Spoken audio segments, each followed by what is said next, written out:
Anamanane sana.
Je vous salue tous au nom de Jésus.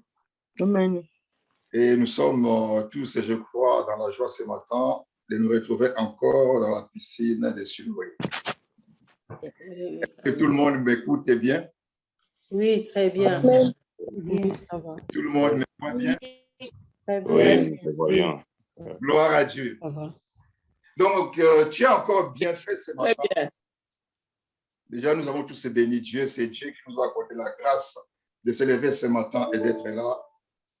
dans la piscine de Siloé, dans cet environnement où Dieu fait des miracles, où Dieu fait des choses extraordinaires dans nos vies. Donc, si tu es là ce matin, tu as fait une bonne chose, une bonne action. Donc, aujourd'hui, j'aimerais partager quelque chose avec vous, parce que tu es venu dans la maison de Dieu, sûrement tu as un problème. Tu as besoin peut-être d'une guérison, tu as peut-être besoin d'une délivrance, d'une situation qui est bloquée, qui doit changer. Et tu dis, voilà, samedi matin, piscine de Siloé, c'est culte des miracles, j'y vais. Tu es là dans la piscine de Siloé, donc tu t'attends à quelque chose de la part de Dieu. Et ce matin, j'ai un message qui te fera du bien, qui te délivrera, qui t'apportera peut-être une solution de la part de Dieu. Alors, j'ai intitulé ce message-là, parlons des deux choses. Parlons des deux choses qui attirent la faveur de Dieu. Il y a beaucoup de choses qui attirent la faveur de Dieu. Tous les samedis matins, les prédicateurs qui passent à la piscine de Siloé nous parlent que de ça, des choses qui attirent la faveur de Dieu. Comment faire pour attirer la faveur de Dieu dans sa vie? Pour que les situations se débloquent, pour avoir une guérison, pour avoir un miracle. Tous les prédicateurs passent, ils apportent des messages et Dieu nous parle que de ça. Et aujourd'hui, donc, nous parlerons de deux choses qui attirent la faveur de Dieu. J'ai dit, il y en a beaucoup, mais nous parlerons de deux choses. La première, c'est donner à Dieu. Donner à Dieu. Et la deuxième chose, faire le bien. Faire le bien, mais pendant longtemps. C'est deux choses-là. Nous disons des choses qui attirent la faveur de Dieu. Mais aujourd'hui, nous prenons donner à Dieu. Je sais qu'il y a beaucoup de gens qui ne pensent pas que c'est ton cas, qui n'aiment pas entendre parler de ces mots-là, donner à Dieu. Mais toi, tu dois être heureux quand tu entends ces mots-là, donner à Dieu. Un peuple illuminé, éclairé, réveillé, un enfant de Dieu réveillé quand il entend ces mots-là, donner à Dieu, il est dans la joie. Il dit, ah, j'aime ça. Dis avec moi, j'aime ça. J'aime ça. Amen, j'aime ça. J'aime ça. Amen, que Dieu te bénisse. Voilà. Donc, donner à Dieu, première chose. Deuxième chose, faire le bien pendant longtemps.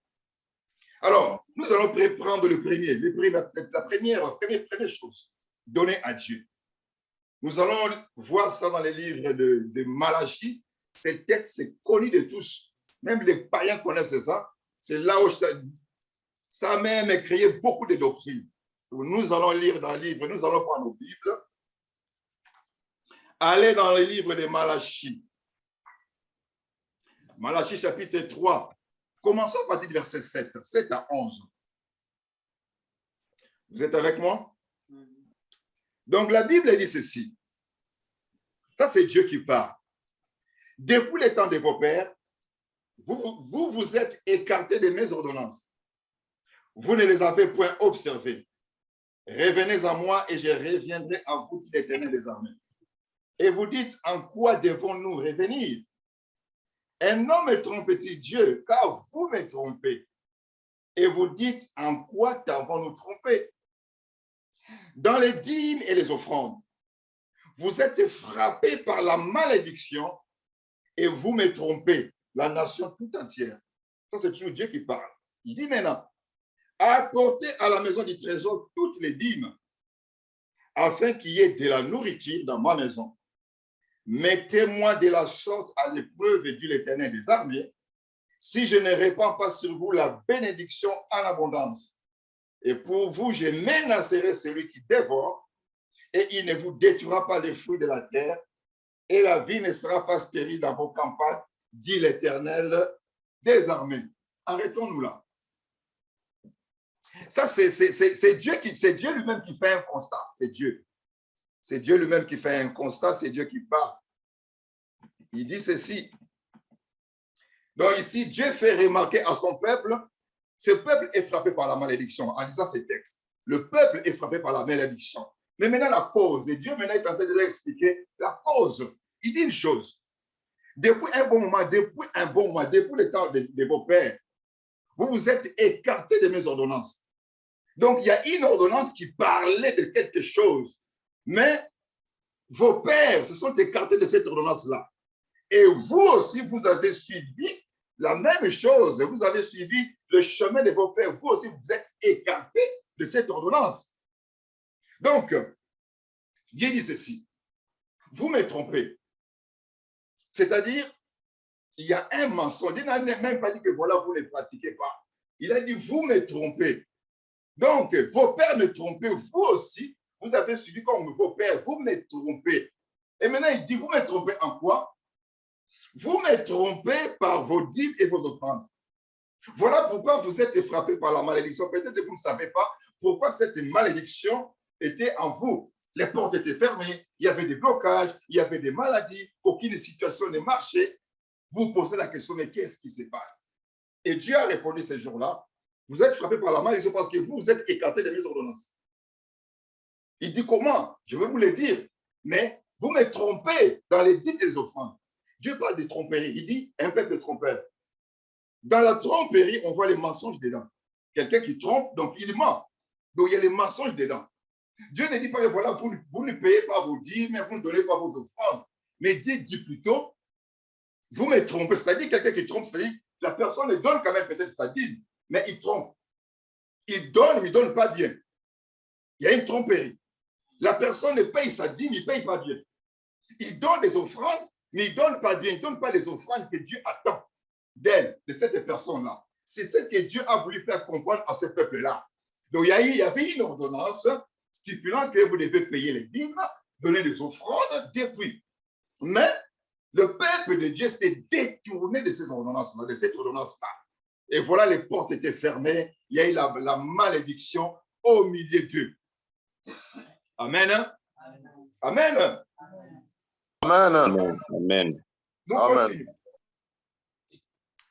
Alors, si nous voyons, nous essayons de voir ça dans les cas pratiques de nos vies.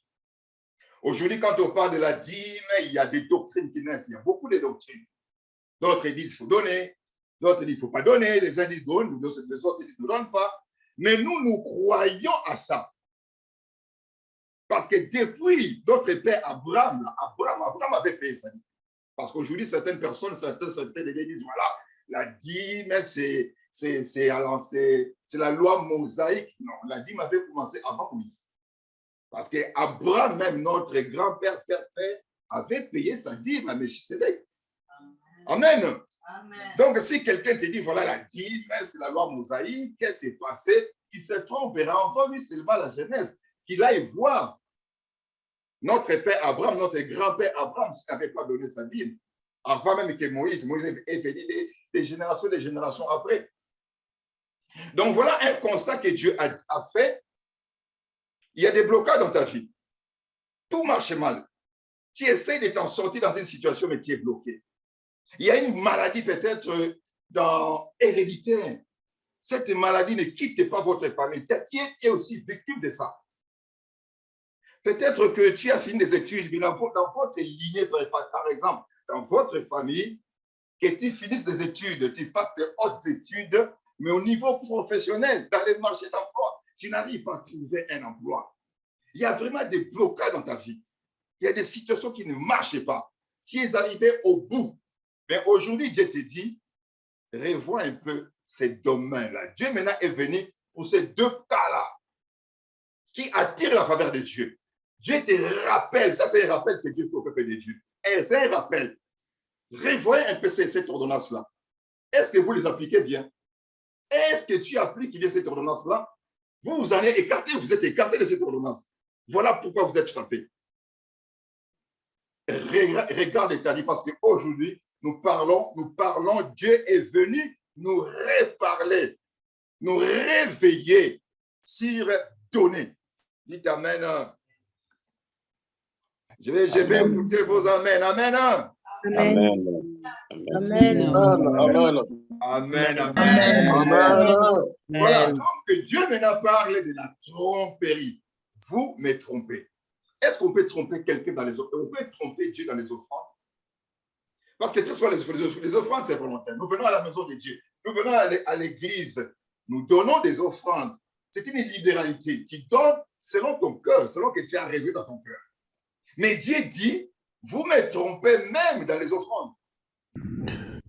Essayez de réfléchir.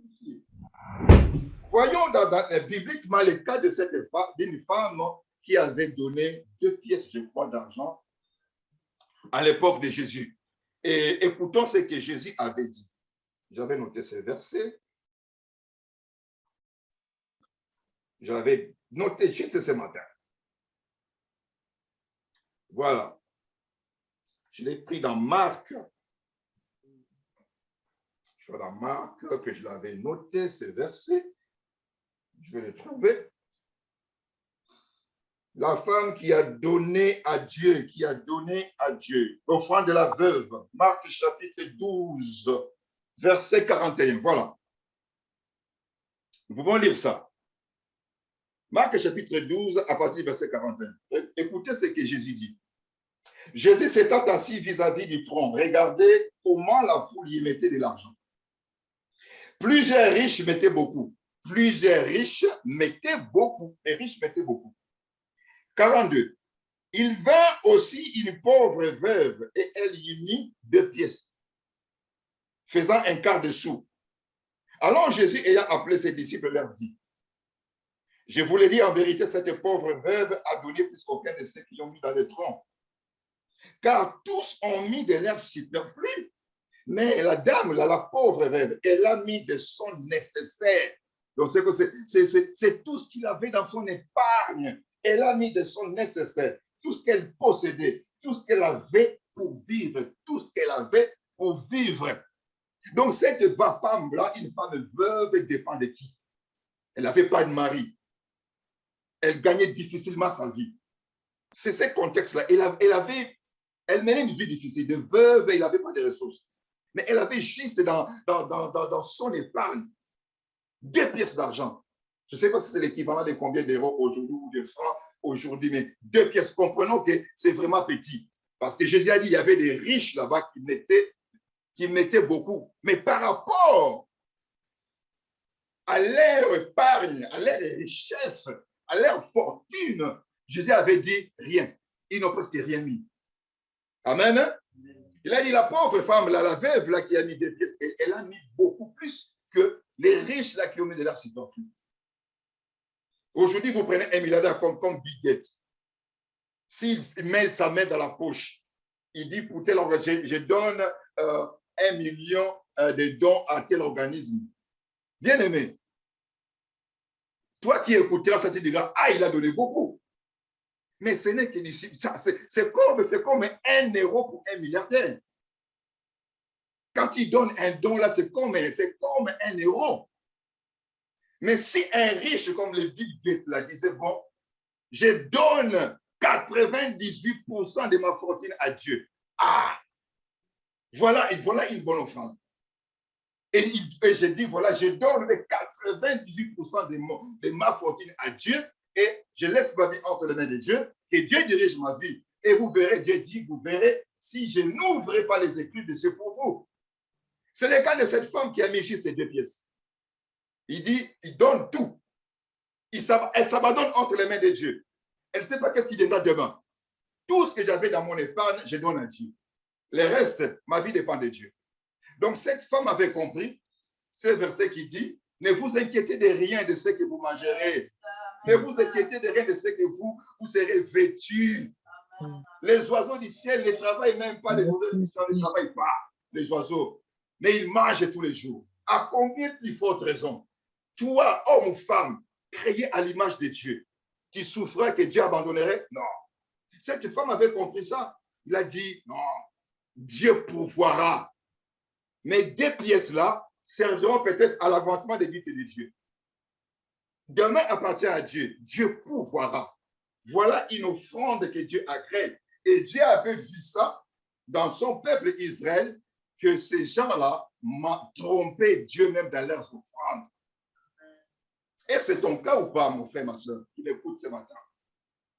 Si cette parole est venue aujourd'hui, Dieu veut tout simplement te sauver, te délivrer, sortir de cette crédulité, sortir de cet esprit d'égoïsme, comprendre que donner à Dieu, ça ouvre les portes. Donner à Dieu ouvre les portes. Donner à Dieu ouvre les bénédictions.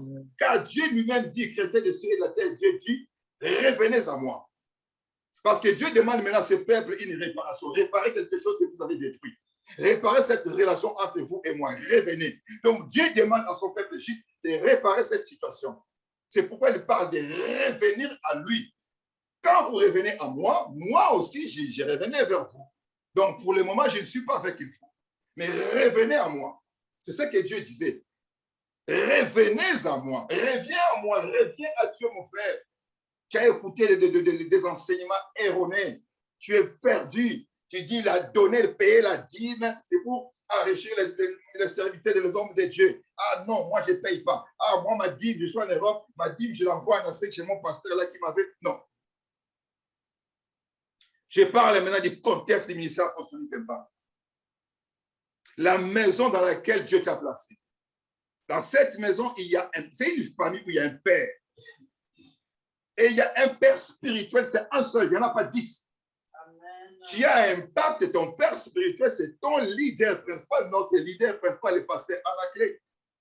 Tu ne parleras plus, voilà, ah non, moi, ma Bible, je la vois en Afrique, là au Togo, où il y a eu mon père spirituel. Non, Dieu t'a donné une nouvelle famille où tu es nourri. Tu es nourri où? Qui te nourrit? Dieu te nourrit par les biais de l'homme de Dieu, le pasteur à la clé. C'est lui l'homme de Dieu. C'est lui ton père spirituel. Les bénédictions transitent par lui et tombent dans ta vie. Reviens à Dieu, comme Dieu dit, revenez à moi. Toi aussi, reviens de ta mauvaise conduite vers Dieu et tu verras si Dieu n'ouvrira pas les écrits de ses pouvoirs. C'est ce que Dieu dit. Revenez à moi. Revenez pour voir si je n'ouvrirai pas les écrits de ses pouvoirs. Donc, quand on rentre, on revient à Dieu. Si tu reviens à Dieu, tu revois ta manière de payer ta dîme. Parce que la dîme, il faut la payer. Mais l'offrande, on la donne à Dieu. Amen. Amen. Amen. Amen. Amen. Donc, ce matin, je t'exhorte, mon frère et ma soeur, à faire un acte de réparation. Répare cette situation. J'appelle ça réparation. Répare cette situation. Reviens à Dieu. Quand tu reviendras à Dieu, j'espère que même ce matin, même tu es en train de revenir à Dieu. Tu es en train, à parler bien de cette parole, que le Saint-Esprit touche ton cœur. Que le Saint-Esprit touche ton cœur en ce moment.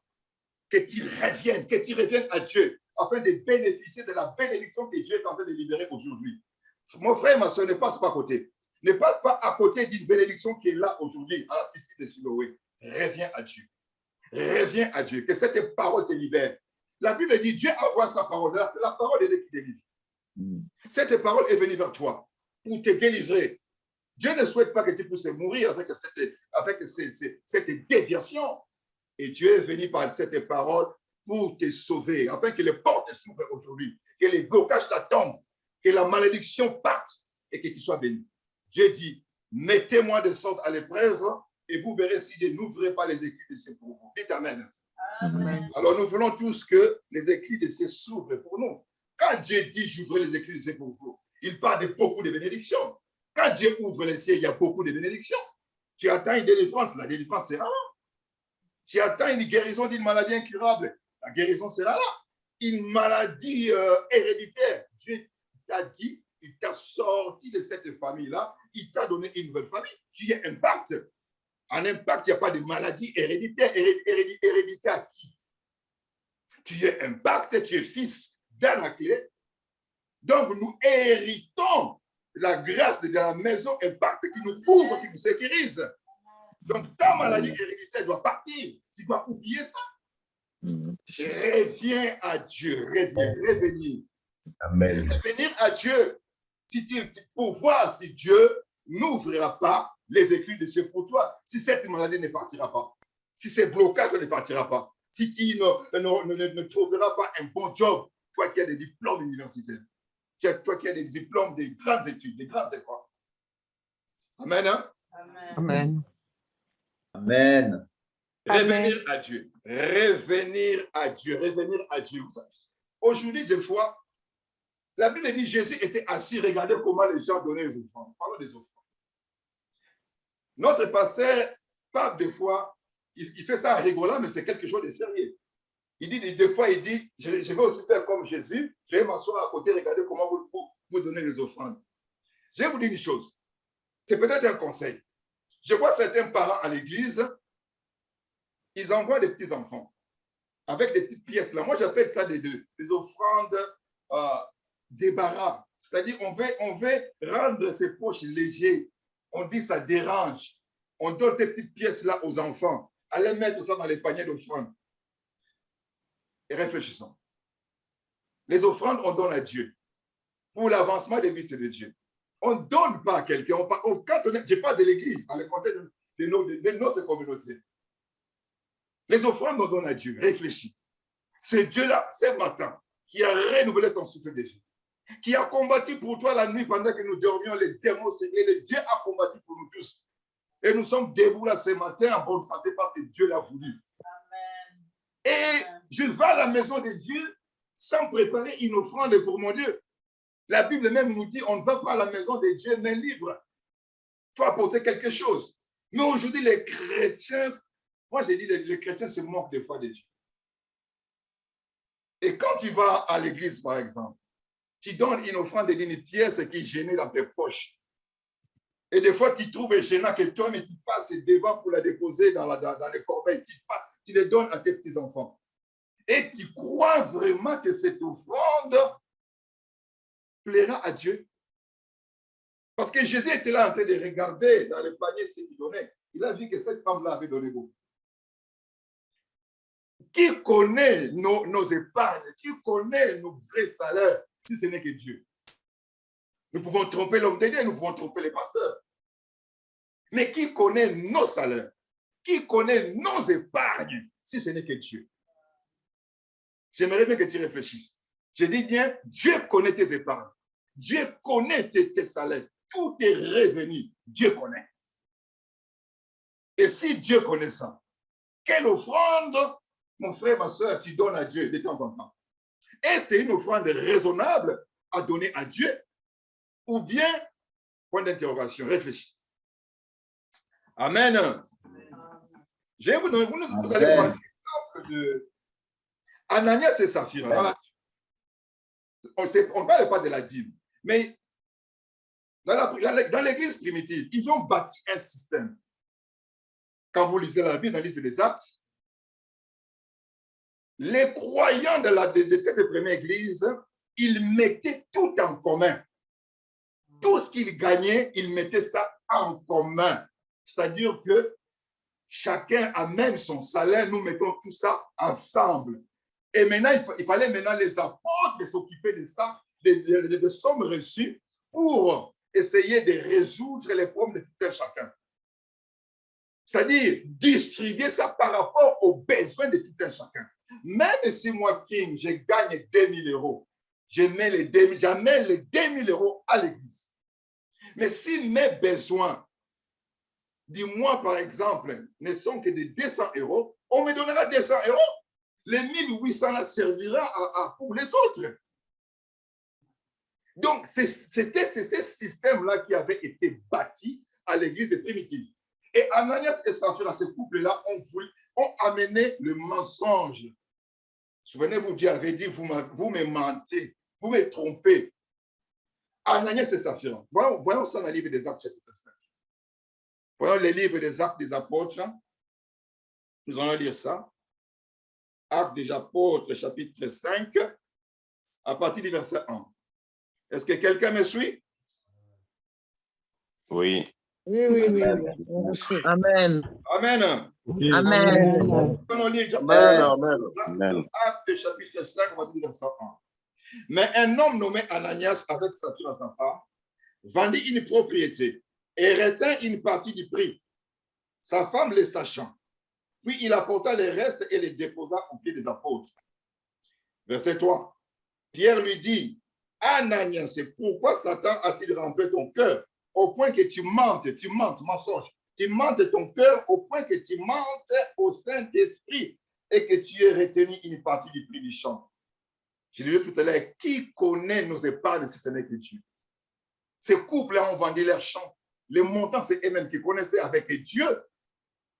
Personne d'autre ne connaissait ça. Les apôtres ne savaient pas ça. Mais Dieu voyait. Un couple, ils ont vendu leur champ. Et maintenant, ils ont apporté quelque chose à la maison de Dieu. Alors, verset 3, on a dit, Pierre lui dit, Ananias, pourquoi Satan a-t-il rempli ton cœur au point que tu montes au Saint-Esprit et que tu aies retenu une partie du prix du champ. Sûrement, les gars étaient étonnés. Il a dit, mais qu'est-ce qui se passe là? Qui lui a dit ça? C'est ma femme qui lui a dit ça ou quoi? 4. S'il n'avait pas été vendu, n'était resté-il pas?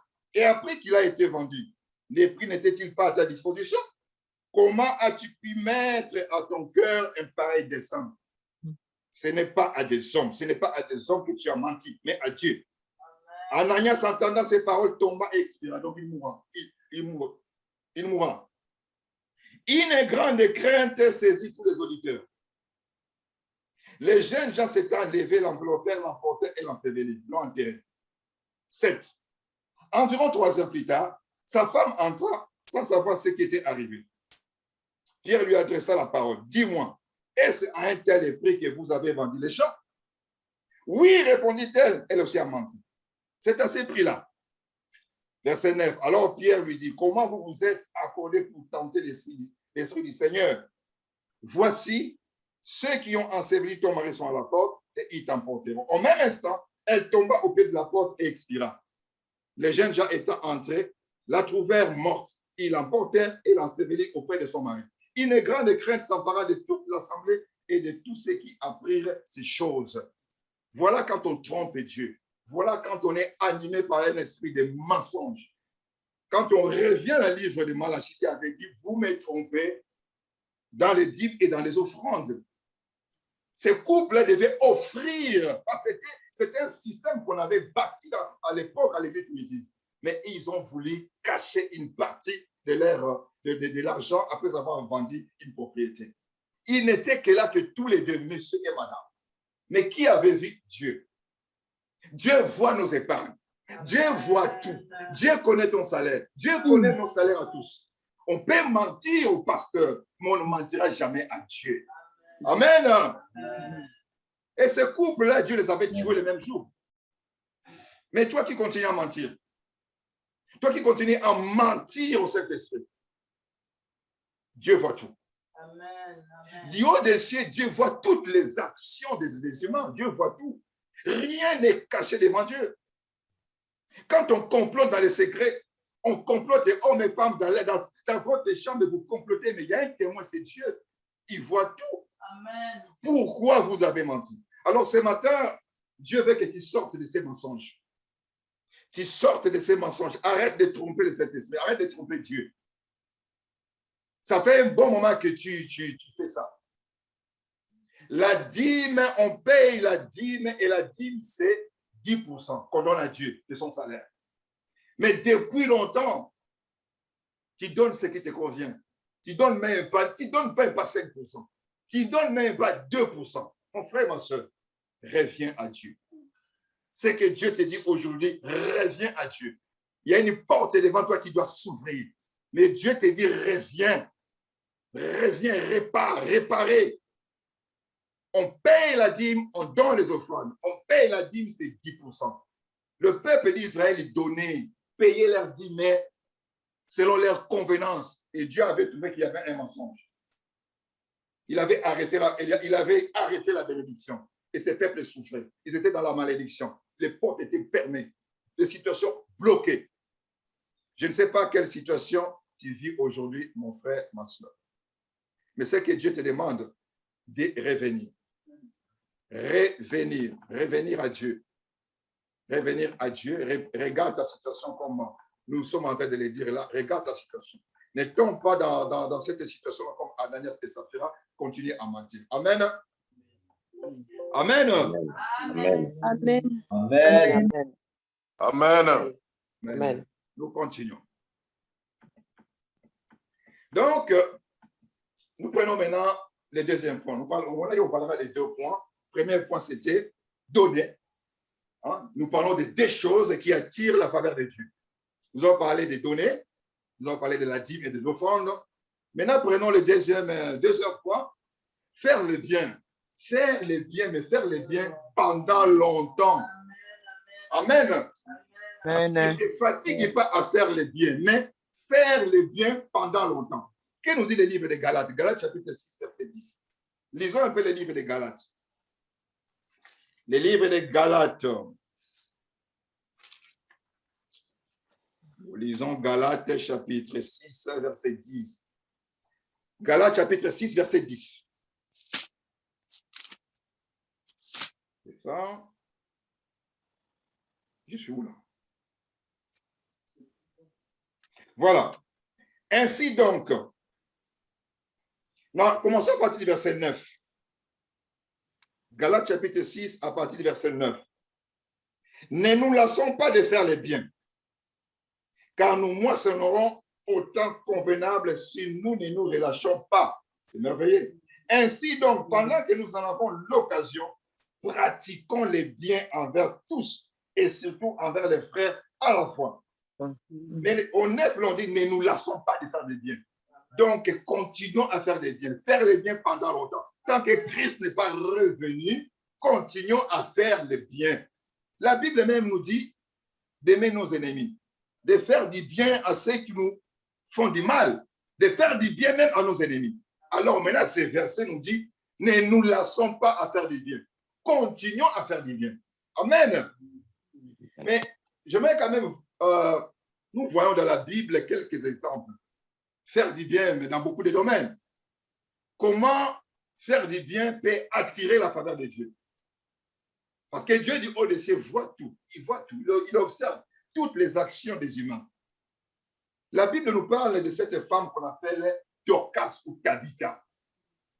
Beaucoup de parents ont donné leur fille le nom de Dorcas ou de Tabitha. Qu'est-ce que Dorcas faisait? Tabitha était qui? Dorcas était qui? Dans le livre des Actes chapitre 9, nous allons voir Tabitha. Actes chapitre 9, à partir du verset 36. Nous allons lire quelque chose concernant Dorcas.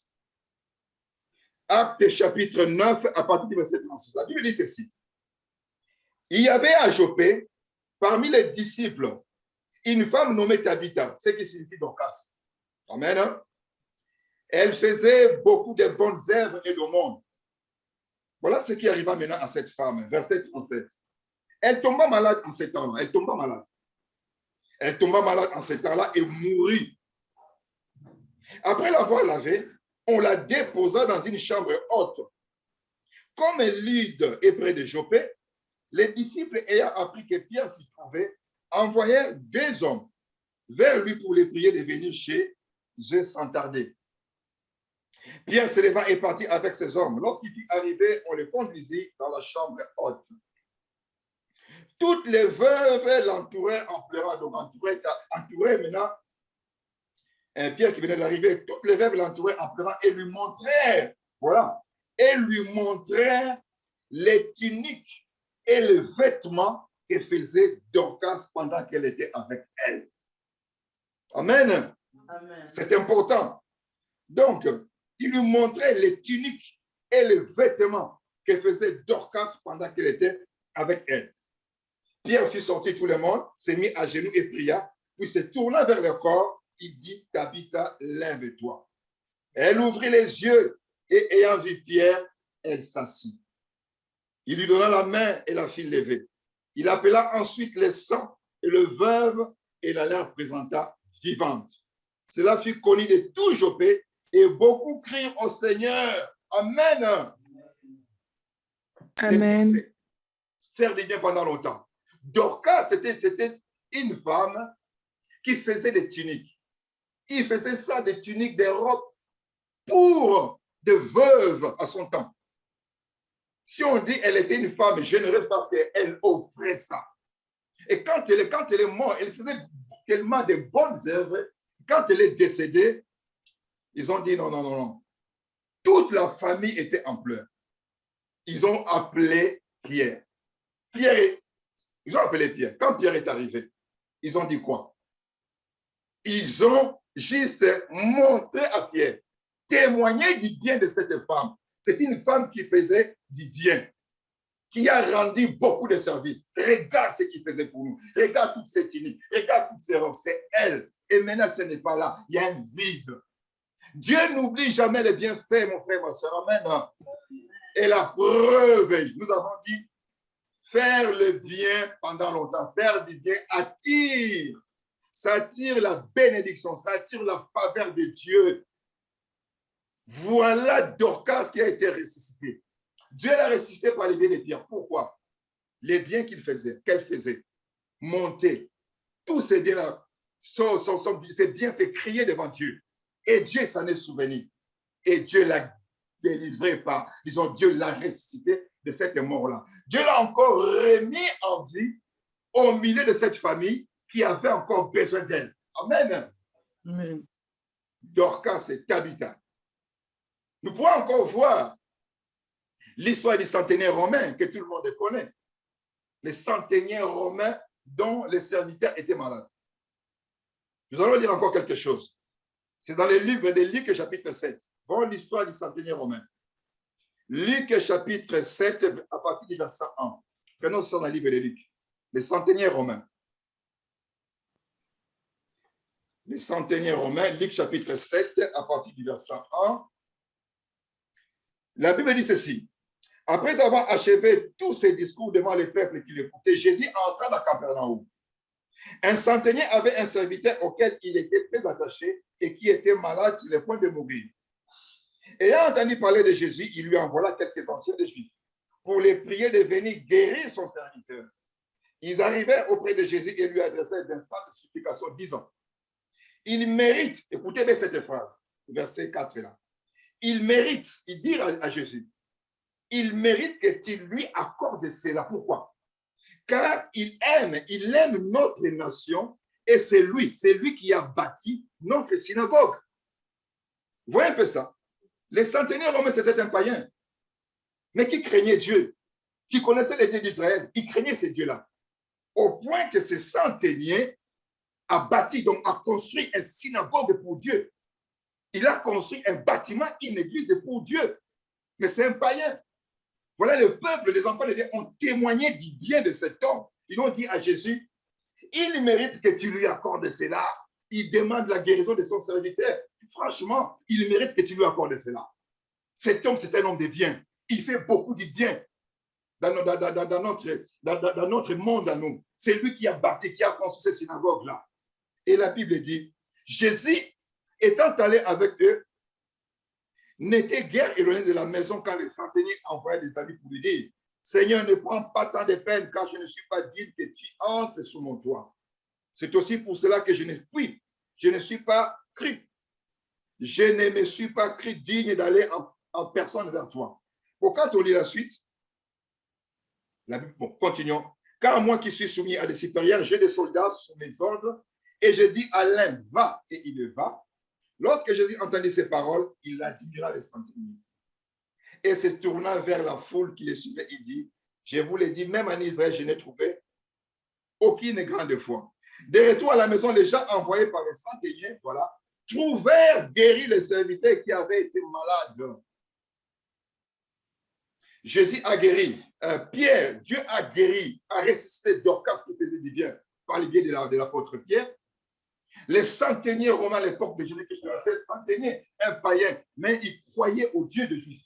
Ils faisaient du bien pour les Juifs, au point de bâtir un temple, une synagogue pour les Juifs. Et tous ces Juifs-là témoignaient du bien de cet homme-là. Et quand son serviteur était malade, Dieu s'en est souvenu. Jésus était Dieu. Même si les gens de la ville n'ont pas rappelé à Jésus que c'est cet homme-là qui avait construit notre synagogue, Dieu le savait. Jésus le savait. Et son serviteur qui était malade a été guéri par Dieu par le biais de la faveur que méritait son maître, ce centenaire romain. Amen. Amen. Nous pouvons encore aller plus loin, reculons, on va encore dans l'Ancien Testament. On va finir. C'est juste nous faire connaître que faire du bien, ça ouvre les portes. Ça attire la faveur de Dieu. C'est vraiment ce que nous devons connaître. Voyons maintenant les cas d'Ézéchias. Nous prenons ces trois cas-là et puis on va finir. Ézéchias. Nous prenons ça dans le livre des chroniques, non des rois. Prenons le livre des 2 rois, chapitre 20. 2 rois, chapitre 20, à partir du verset 1. 2 rois, chapitre 20, à partir du verset 1. Ézéchias. Amen. Amen. Vous y êtes? Amen. Je t'interdis de ne pas dormir. Amen. Amen. Amen. 2 Rois chapitre 20 à partir du verset 1. Ézéchias. En ces temps, Ézéchias fut malade à la mort. Les prophètes Ésaïe, fils d'Amon, vint auprès de lui et lui dit, ainsi parle l'Éternel, donne tes ordres à ta maison car tu vas mourir et tu ne vivras plus. Ézéchias se tournant son visage contre le mur et fit cette prière à l'Éternel. Ô Éternel, souviens-toi que j'ai marché devant ta face avec fidélité et intégrité de cœur. Et j'ai fait ce qui est bien à tes yeux. Et Ézéchias répandit d'abondantes larmes. Il a juste rappelé à Dieu, souviens-toi de ma conduite sur terre. J'étais sincère, je faisais du bien, je craignais Dieu. Oui, je vais mourir, mais mon Dieu, souviens-toi de moi. En continuant, vous verrez que Ézéchias qui était sorti, Ésaïe qui était sorti, n'était pas encore dans la cour du milieu, parce que dans la cour du roi. Lorsque la parole de l'Éternel lui fit adresser en ces termes, retourne encore là-bas et dit à Ézéchias, chef de mon père, ainsi parle l'Éternel, le Dieu de David, ton père, j'ai entendu ta prière. J'ai vu tes larmes. Voici, je te guérirai. Le 3e jour, tu monteras à la maison de l'Éternel. J'ajouterai à tes jours 15 années. Je te délivrerai, toi et cette ville, de la main du roi d'Assyrie. Je protégerai cette ville à cause de moi et à cause de David, mon serviteur. Vous ne s'arrêtez que là. Les biens, l'utilité, l'importance de faire du bien pendant longtemps. Amen. Amen. Quand vous lisez dans le livre des psaumes, psaume 33, je crois, psaume 33, vers le verset 13, la Bible dit que Dieu voit tout. Tous les bienfaits et les mauvaises actions que l'homme peut faire sur terre, tous les bienfaits, les bonnes actions et les mauvaises actions, tout ça, Dieu voit. Rien n'est caché. Amen. Amen. Amen. Alors, les 2 points là que nous venons de voir aujourd'hui, donner à Dieu, faire le bien pendant longtemps, ces 2-là attirent la faveur de Dieu. Attirer la faveur de Dieu, c'est-à-dire ça ouvre les portes vont s'ouvrir. Dieu ouvrira les écluses des cieux pour toi. Des bénédictions, délivrance, guérison, débloquer les situations, percer tout ce que nous avons besoin, tout ce que l'humain a besoin, afin de mener une vie victorieuse, une vie heureuse, telle la volonté de Dieu. Et ce matin, Dieu te dit, reviens. Il a dit aux enfants d'Israël, revenez à moi. Reviens à Dieu. Regarde-toi, regarde ta vie. Regarde comment tu payes ta dîme. Il y a d'autres même qui donnent, qui ne payent pas. Qui ne payent pas. Regarde comment tu donnes les offrandes à Dieu. Est-ce que tu donnes à Dieu des offrandes raisonnables? Tu t'attends de beaucoup de choses à Dieu. Il y a des blocages. Il y a des portes qui sont fermées. Il n'y a pas de percée. Tu dis, mais je vais tout le temps à l'église. Et c'est la faute de Dieu? Et c'est la faute de l'église? Tu pourras peut-être te dire, comme disent certaines personnes, ah, je vais quitter l'église parce que cette église-là, si tous les Africains, les Congolais disent à Lingala, église on a Mbouya Ezaki. Pasteur on a Mbouya. En français, c'est-à-dire que dans cette église-là, ce pasteur-là n'est pas puissant, n'est pas fort, le feu du Saint-Esprit ne descend pas dans cette communauté-là. Pourtant, le problème, ce n'est pas les serviteurs de Dieu. Le problème, ce n'est pas les pasteurs. Le problème, c'est toi. Le problème, c'est toi. Regarde-toi. Reviens à Dieu. Reviens à Dieu. Par les dîmes, commence à payer normalement ta dîme. Longtemps, tu as trompé Dieu. Longtemps, tu as été menteur. Répare. Il y a cette réparation. Donner à Dieu, ça ouvre les portes. Donne à Dieu des offrandes qu'il faut. Des offrandes volontairement, des dons. Quand on parle des offrandes, il y a beaucoup d'offrandes à donner à Dieu. Il y a des dons à faire. Nous sommes arrivés à un moment où nous devons soutenir l'évangélisation. Nous devons soutenir des voyages pour implanter les ministères apostoliques Impact si ordre de l'Éternel dans différents coins du monde. L'œuvre de Dieu a besoin d'argent. Cet argent-là que Dieu permet que ça arrive parfaitement, c'est Dieu qui permet. c'est pour soutenir son ministère. Je reviens sur les priorités. Je t'exhorte, mon frère. Dans les priorités, si tu veux plaire à Dieu, priorisez d'abord Dieu, donc les royaumes de Dieu. Et tes besoins, mets ça en second plan.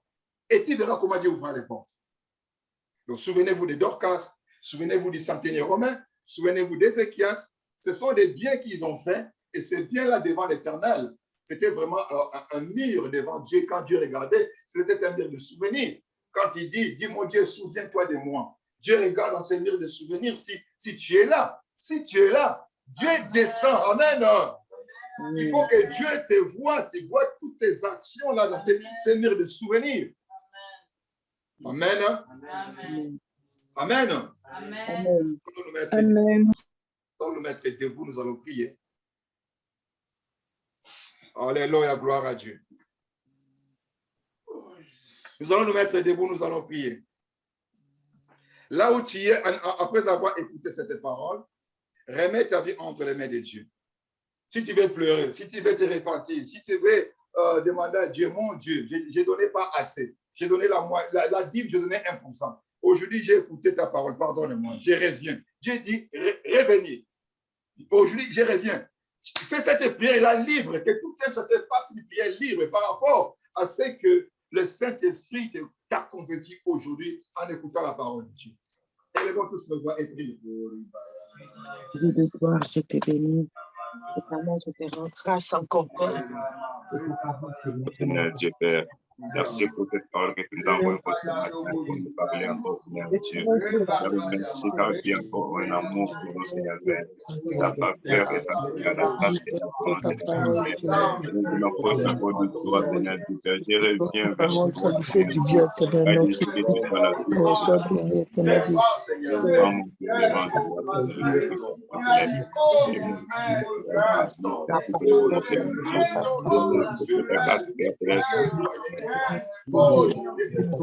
Merci Seigneur.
Merci Seigneur.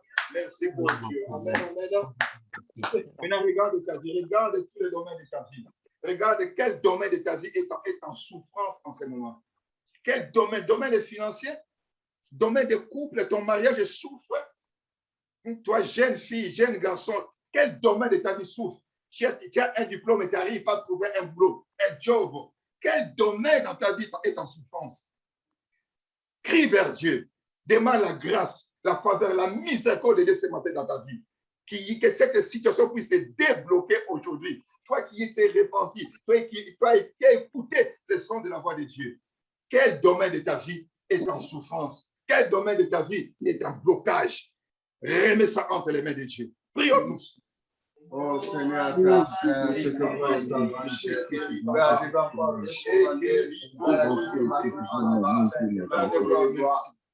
merci pour ma voix. Merci pour ta Dieu.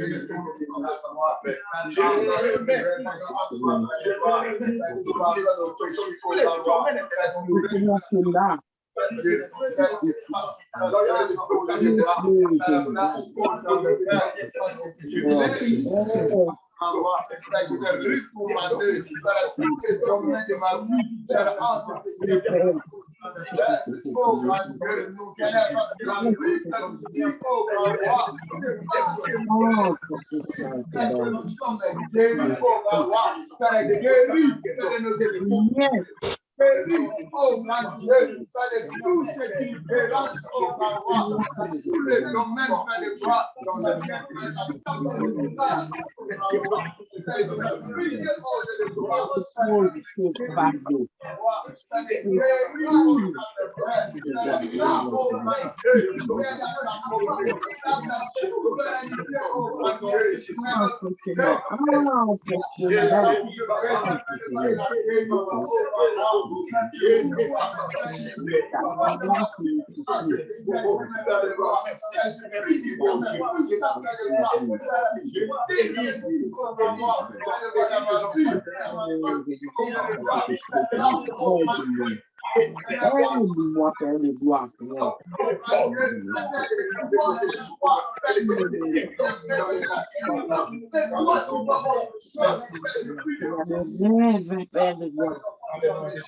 Merci Seigneur. Là où vous êtes, vous garderez vos mains levées et je vais prier. Nous garderons tous nos mains levées et je vais prier. Éternel notre Dieu, Père de gloire. Seigneur, tu viens encore de parler à ton peuple, éternel notre Dieu. Tu veux que ton peuple puisse revenir à toi. Pour que toi aussi puisses revenir vers ton peuple. Seigneur, nous acceptons cette parole de tout cœur, éternel notre Dieu.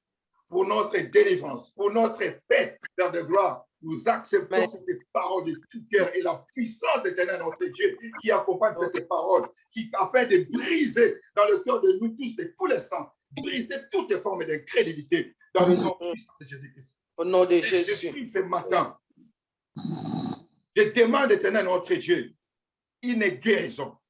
Une guérison éternelle pour mon frère, pour ma soeur, qui souffrait depuis longtemps. Si cette maladie est héréditaire, dans le nom de Jésus-Christ, Père de gloire, nous détruisons cette force d'hérédité. Nous déclarons la guérison au nom de Jésus-Christ. Au nom de Jésus. Au nom de Jésus, je déclare la guérison. La guérison miraculeuse au nom de Jésus-Christ. Je déclare pour toi, dont les portes étaient fermées. Oh Jésus. Tu as un diplôme. Tu as fait de bonnes études. Mais les portes sont fermées. Professionnellement, il n'y a pas d'issue. Ce matin, reçois cette délivrance au nom de Jésus. Au nom de Jésus, je reçois ma délivrance. Toutes les portes qui étaient fermées, nous déclarons toutes ces portes ouvertes au nom de Jésus. La porte des opportunités, nous les déclarons ouvertes au nom de Jésus-Christ. Tout ce qui a été bloqué, nous les débloquons au nom de Jésus-Christ.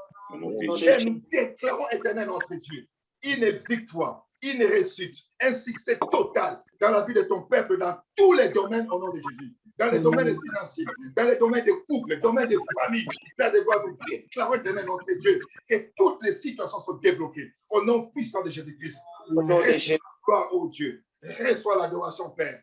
Là où il n'y avait pas de percée, éternel notre Dieu, nous déclarons les percées au nom de Jésus. Au nom puissant de Jésus-Christ, Père.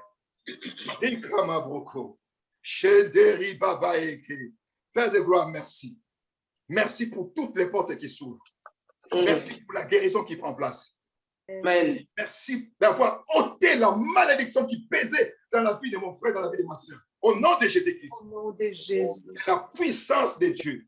La puissance de Dieu. La puissance créatrice. Et que la grâce qui coule dans la vie du pasteur en la clé, la grâce de la maison Impact, couvre et sécurise tout le peuple de Dieu. Dans le nom puissant de Jésus. Au nom puissant de Jésus-Christ. Et nous disons Amen. Amen. Amen. Amen.